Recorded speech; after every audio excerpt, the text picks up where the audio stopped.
السلام عليكم مشاهدي الكرام، كنتمنى تكونوا بخير وعلى خير وانتم كتشاهدوا هذا الفيديو. في الفيديو ديال اليوم ان شاء الله غادي نشارك معكم طلوع معمر بالكفته والخضر اللي يقدر انه ينفعكم خصوصا في هذا رمضان. بلا ما نطول عليكم وخليكم معايا باش نشوفوا المقادير وطريقه التحضير ونبداو على بركه الله. فاول حاجه غنديروا شويه ديال الزيت في المقله ديالنا، زيت الزيتون اولا الزيت العادي تيبقى على حسب نتوما اش بغيتو.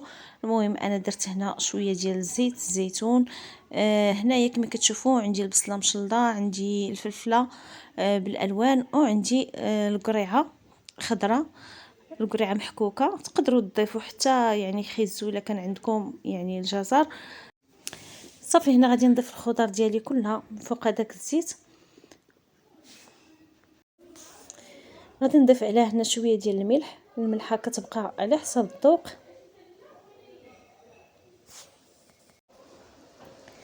غادي نضيف كذلك شويه ديال المعدنوس، معلقه حتى 2 معالق على حسب الحشوه اللي عندكم.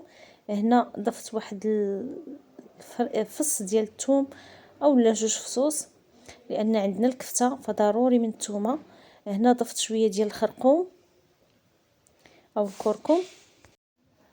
غادي نضيف كذلك شويه ديال التحميره او البابريكا، وغادي نضيف كذلك شويه ديال السكينجبير او الزنجبيل، وشويه ديال البزار كيبقى على حسب الذوق اللي كيبغي الحار.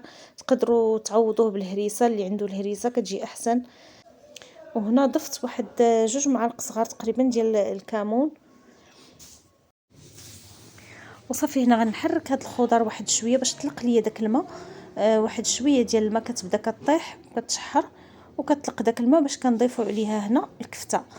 بالنسبه للكفته كل واحد يضيف القياس اللي بغاو، الا ما بغيتوش ديروها راه تقدروا ديروا غير هاد الخضر، راه حتى هما كيجيو زوينين في يعني في المطلوع.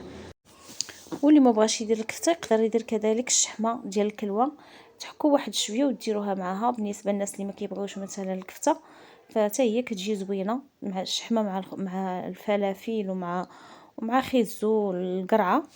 صافي هنا كما كتشوفوا الكفته ديالنا راه تقريبا طابت. كنبقى نحرك فيها بالطريقه حتى كطيب وكتشرب لينا دوك التوابل مع دوك الخضر يعني كتنسم. وكنخليوها حتى كتنشف الحشوه حتى ما يبقاش فيها الماء كما كتشوفوا.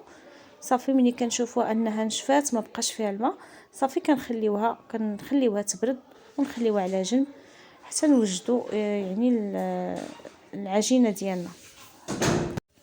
اولا تقدروا كذلك تطبقوا العجين هو الاول عاد ديروا الحشوه. ونمشيو دابا باش نعجنوا المطيلعات ديالنا. فبالنسبه للمقادير انا هنا درت زلافه ديال الفينو، ما يعادل 4 ديال الفينو، وغندير معاها 2 زلايف ديال الفورص ما يعادل نص كيلو، يعني في المجموع كيلو الا ربع. وكل واحد يدير القياس اللي بغا، وكل واحد يدير الطحين اللي بغا. تقدروا ديروهم بالفورص بالقمح باش ما بغيتو نتوما. صافي هنا غادي نغربل الطحين ديالي، وصافي هنا نقص واحد شويه باش غادي نقرص. صافي غادي نعجنو عادي بالطريقه العاديه. غادي نديرو ديك الحفيره الوسط، وغادي نضيفوا ليها معلقه ديال الخميره، معلقه كبيره ديال الخميره الفوريه،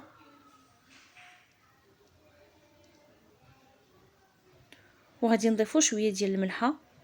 سبحان الله اهل البيت نقول لكم واحد الحاجه، سبحان الله العظيم، ما اي حاجه كنديرها بالمعلقه والملحه ما عرفتش علاش كنبغي نديرها بيديا، خاصني نهزها بايديا. واخا نكون تنخدم بالمعلقه نحط الخميره بالمعلقه، ما عرفتش كتلاحظوا هذه القضيه في كل شيء يعني كاع التوابل. الا لاحظتوا حتى التوابل كلهم كنديرهم بالمعلقه، وتنجي حتى الملحه ما عرفتش علاش خصني انا نقيسها بيديا، سبحان الله. المهم هنايا كما كتشوفوا درت الماء دافي، وغادي نبدا نخلط في هذيك الخميره حتى كنحس بها كتذوب، ومن بعد كنبدا نجمع العجين ديالي. وواحد الحاجه اخرى في العجين ديالي، الا لاحظتوا عمري ما درت سنيده اولا السكر نهائيا ما كنديروش في العجينه، ما عنده حتى شي دور. ما عرفتش علاش بزاف تاع الناس كيبقاو يضيفوا السكر في الحرشه، في البطبوط، ما عرفتش في المسمن صراحه انا عمري ما درتو، راه كتشوفوا دائما يعني تنعجن، ما تنديرش نهائيا السكر. صافي هنا غنبقى ندلك العجين ديالي وانا كنشربها الماء. كما كتعرفوا المطلوع كيبغي يشرب الماء مزيان، يجي مرخوف. وما حدكم كدلكوا نتوما كترشوا الماء حتى كتحسوا بديك العجينه انها ولات رطبه ولات لينه، وتكون عجينه خفيفه ما تكونش قاصحه. وصافي هنا بعد ما دلكت العجين ديالي مزيان صافي كما كتشوفوا غادي نغطيها ونخليها ترتاح.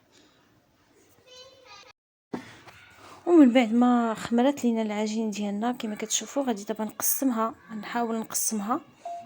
من بعد ما نخرج منها داك الهواء غادي نقسمها لكويرات، كل واحد يقسمها بالحجم اللي بغا، وغادي نشكلها على شكل كويرات.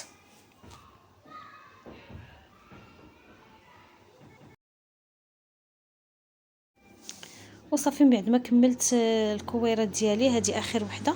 غادي نبدا دابا غادي نجيبو الحشوه ديالنا كما كتشوفوا، غادي نوريها لكم. اللي خليناها كما قلت لكم غنخليوها تبرد. وصافي هنا كناخذ اول وحده كنقرصها غير واحد شويه، كنطلقها غير القياس اللي غادي نحط فيه الحشوه، وكنخلي دوك الجنيبات هما اللي كنخليهم خاويين باش حيت هما اللي كنسد بهم منين كنبدا نجمع بحال هكا العجين ديالي. وكنضغط عليها هكا بصباعي، كنبقى نجمع بصباعي مزيان، كنضغط عليها باش ما تحلش لينا العجين. وصافي كنخليها. غادي نعاود معكم واحده اخرى. صافي كنستمر بهذه الطريقه حتى نكمل الخبيزات ديالي كلهم.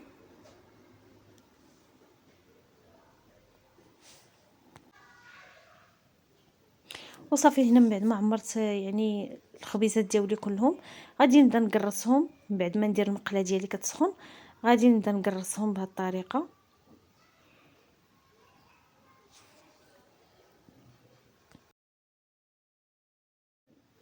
ومن بعد غادي نديرهم في المقله يطيبوا.